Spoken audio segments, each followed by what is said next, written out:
Friends, just think how much nature teaches us. Look at a rose flower. In every stage, it is complete. When it is a tiny bud, it is whole. When it blossoms and spreads fragrance, it is still whole.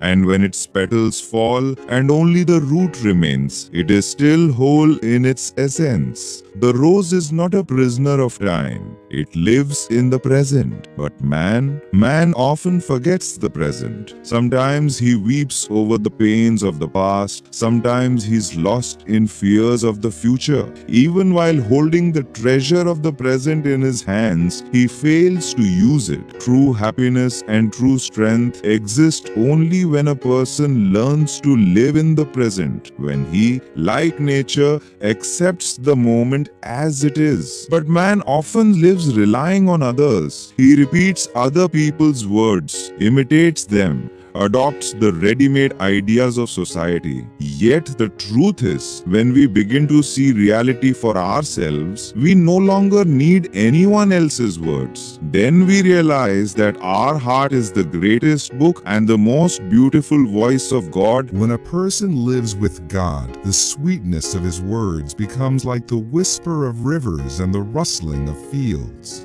Then he gains certainty that goodness and light are not somewhere outside, but within his own being. This path is not walked on the footprints of others. It is new, unique, and deeply personal. On this path, there is no fear, no false hope, only peace and certainty. Life is precious only when we are living it right now. Power exists only in the moment when we move forward, when we act. Stories of the past or dreams of the future do not give us strength. Real strength lies in action, in motion. That is why the world often fears this truth, because when the soul advances, old honors and past glories vanish. The rich and the poor stand equal. This is the evolution of the soul. We often live to please others, the father's wishes, the mother's hopes, the opinions of friends, the expectations of relatives. We forget our own essence. But the truth is, we must keep our real self alive. If people accept us for who we are, it is a joy. If not, we must still remain firm on our truth. This is not selfishness, but humility. For the truth we embrace becomes The world is always noisy. Friends,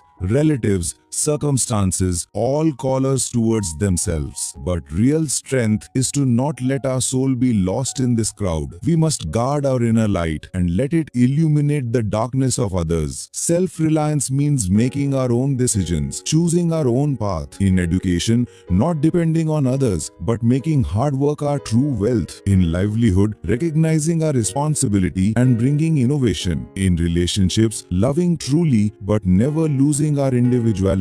In finances, protecting our earnings with dignity. And in spiritual life, building a direct connection with God. Self-reliance is not an easy road. Challenges will come, criticism will be heard, resources will fall short. But these very challenges make a person strong. The one who faces them is the real victor. Failure should not be seen as the end, but as a new beginning. Every failure gives us new strength and a new lesson. Think about it. If a farmer can nurture a small field and become an example for the world, if a student through hard work can shape his future, if a small trader can succeed through honesty, then why not us? The condition is only one: leave dependence on others and trust our own effort and truth. Friends, in the end, the message is this: self-reliance is not just an idea, it is a revolutionary way of life. It teaches us to live in the present. It frees us from the mercy of others. It reminds us of our true identity, and it draws us closer to God. So let us take a pledge. We will live not by others' expectations, but by our own truth. We will live in the present. We will rely on our hard work. We will establish a direct bond with God. This is the path of true freedom. This is the path of peace. This